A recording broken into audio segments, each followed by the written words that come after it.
ఈ రోజున చాలా సంతోషంగా ఉంది. మంచి ముహూర్తాన గుడివాడ నియోజకవర్గం తెలుగుదేశం పార్టీ ఆఫీస్, అదేవిధంగా ఎన్నికల ఆఫీస్ కూడా ఇదే ఉంటుంది. దీన్ని ఈరోజు ప్రారంభోత్సవం చేసుకోవడం చాలా ఆనందం. అందరం కూడా 3 మండలాలు టౌన్ నుంచి కూడా అందరు నాయకులు, కార్యకర్తలు, ఇంపార్టెంట్ నాయకులు అందరూ కూడా, మహిళలు, యువత అందరూ వచ్చి దీంట్లో పాలు పంచుకోవడం చాలా ఆనందంగా ఉంది. దీన్ని చూస్తుంటే ఇది ఎలక్షన్ కోసం వెళ్తున్నట్టు కాదు, మనం గెలిచిన తర్వాత చేసే మీటింగ్ లాగా ఉంది.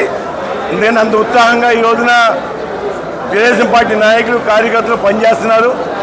ఒక రాక్షసుడిని, ఒక దుర్మార్గుడిని 20 సంవత్సరాలు ఓటేసి గెలిపించిన గుడివాడ నియోజక ప్రజలకి, ఎందుకంటే ఇక్కడ ప్యాకాట్ శిబిరాలు పెట్టి గత 20 సంవత్సరాల నుంచి ప్యాకాట్ శిబిరాల మీద, అదేవిధంగా క్యాజినోలు పెట్టి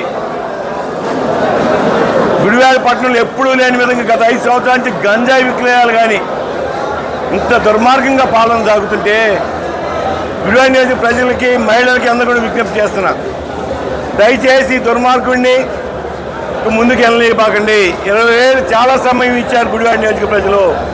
ఈ దుర్మార్గుడు చేసింది ఏమీ లేదు. మన జేబులు ఖాళీ చేశాడు, ఆడి జేబులు నింపుకున్నాడు. కొన్ని వేల కోట్లు దోచుకున్నాడు. నేను గతం నుంచి కూడా చెప్తానే ఉన్నాం. ఈరోజు ఒక పక్కన ఇసుక దోచుకోవటం, మట్టి దోచుకోవటం, ఏదీ వదలలేదు. ఇవాళ గుడివాడ నియోజకవర్గంలో కొంతమంది గడ్డం గ్యాంగ్ని ఏర్పాటు చేసుకుని ఏ విధంగా కబ్జా చేశారో మనం అందరం చూసాం పత్రికల్లో, టీవీల్లో. ఈ రోజుకి వాళ్ళ ఆధీనంలో ఉంది. వాళ్ళు అక్కడ ఏం జరుగుతుందో ఒకసారి ఆలోచన చేయాలి గుడివాడ నియోజక ప్రజలు. ఎక్కడైతే టీచర్స్ కాలనీ ఉందో దాని పక్కన ఉన్న స్థలాన్ని, 9 ఎకరాల స్థలాన్ని ఇవాళకి అక్కడ షెడ్ వేసుకుని ప్యాకాట్ శిబిరాలు, కోడి పందాలు, బెట్టింగ్లు జరుగుతుంటే ఈ డిఎస్పీకి, ఎస్పీకి తెలియదు అనుకున్నారా? అందరికీ వాళ్ళ వాటాలు వాళ్ళు వెళ్తున్నాయి. ఎస్పీకి వెళ్తున్నాయి, డిఎస్పీకి వెళ్తున్నాయి, కొడాలి నానికి వెళ్తున్నాయి. ఎవరి కాళ్ళు పంచుకు దొబ్బుతున్నారు. ఇంత దుర్మార్గంగా పాలన జరుగుతుంది. వాళ్ళని అడిగేదంటే గుడివాడ నియోజక ప్రజలు కానీ, మహిళలు కానీ, మీ పిల్లల భవిష్యత్తు ఏంటి? దయచేసి ప్రజలందరూ కూడా సహకరించండి. ఇప్పటికే చాలా సమయం ఇచ్చారు ఆడికి. ఆయన అడ్డుకట్టు వేయాల్సిన సమయం వచ్చింది. పార్టీలకు అతీతంగా అందరూ కూడా పనిచేయాల్సిందే. ఈ దుర్మార్గుడిని నెహ్రూ సెంటర్ చౌక్లో పాతి పెట్టాల్సింది. దయచేసి ఆలోచన చేయండి. వాళ్ళ నాని పని అయిపోయింది. మీ భవిష్యత్తు మీ చేతుల్లోనే ఉంది. మీరు సరైన నాయకుడిని ఎన్నుకోండి. ఒక మంచి వ్యక్తి, ఎన్ఆర్ఐ వ్యక్తి, ఎక్కడో ఉద్యోగం చేసుకుంటే గుడివాడ స్థానికంగా జన్మభూమి స్ఫూర్తితోనే గుడివాడ ప్రాంతానికి అభివృద్ధి చేయాలని ఆకాంక్షతో రావడం జరిగింది. గుడివాడ నియోజక ప్రజలు ఓటే అడుగుతున్నా, మీరు వేసే ప్రతి ఓటు వెనిగల రాముకి, అది రావి వెంకటేశ్వరరావుకి వేసినట్టే. అన్ని పక్కన పెట్టి ఒకే ఎజెండా, వెనిగల రాముని ఎమ్మెల్యే చేయాలి, మళ్ళీ చంద్రబాబు ముఖ్యమంత్రి అవుతాడు, వాళ్ళ ప్రభుత్వం ఏర్పడుతుంది. ఈ రోజున గుడివాడ నియోజకవర్గంలోని ఏలూరు రోడ్ నందు తెలుగుదేశం పార్టీ కార్యాలయం అతి విశాలమైన స్థలంలో అత్యాధునికమైన సదుపాయాలతో ఈ రోజున అతి తక్కువ సమయంలో ఈ యొక్క కార్యాలయాన్ని ప్రారంభించినందుకు సోదరులు తెలుగుదేశం పార్టీ ఇన్ఛార్జి వర్యులు వెనిగండ్ల రాము గారికి శుభాకాంక్షలు తెలియజేస్తున్నాం.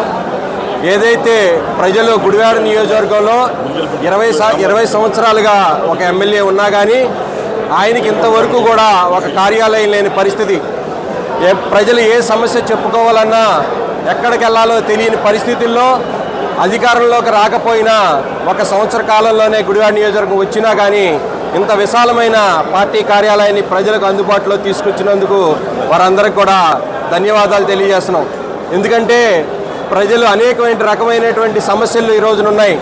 అలాగే సోదరులు ఎలవతి శ్రీనివాసరావు గారు చెప్పినట్టు ఈ రోజున ఇది గుడివాడ నియోజకవర్గంలో ప్రజలందరికీ కూడా ఒక ప్రజా దర్బారుగా, ఇది ఒక ఎన్నికల సమయంలోనే కాదు, రేపు రాబో రోజుల్లో గత 5 సంవత్సరాలుగా కూడా ఇది ప్రజా దర్బారుగా ప్రజలందరికీ కూడా ఉపయోగపడే విధంగా తయారు చేస్తారని చెప్పి వెనిగండ్ల రాము గారికి మేము అందరం కూడా శుభాకాంక్షలు తెలియజేస్తున్నాం. ముఖ్యంగా 20 సంవత్సరాలకు ఎమ్మెల్యే ఉండి కనీసం కార్యాలయం కూడా పెట్టుకోలేని పరిస్థితి, ఒక పందుల దొడ్డు లాంటి ఒక పాడైపోయిన థియేటర్లో వాళ్ళ యొక్క నాయకులు, కార్యకర్తలు ఉండటం తప్పించి కనీసం ఒక సామాన్య ప్రజలు వెళ్ళలేని పరిస్థితుల్లో గుడివాడ నియోజకవర్గం ఉంది. ఈ రోజున ఇంత విశాలమైన ఈ యొక్క కార్యాలయాన్ని నిర్మించినందుకు తెలుగుదేశం పార్టీ నాయకులందరికీ కూడా శుభాకాంక్షలు తెలియజేస్తూ ప్రజలందరూ కూడా ఒక్కసారి ఆలోచించి ఇంత విశాలమైన కార్యాలయం ఓపెన్ చేసినందుకు మీ యొక్క సమస్యలందరూ కూడా మన నాయకులందరి దృష్టికి తీసుకొచ్చి ఈ యొక్క సదుపాయాన్ని అందరూ కూడా ఉపయోగించుకోవాలని చెప్పి తెలియజేస్తూ ధన్యవాదాలు తెలియజేస్తుంది. జై జనసేన.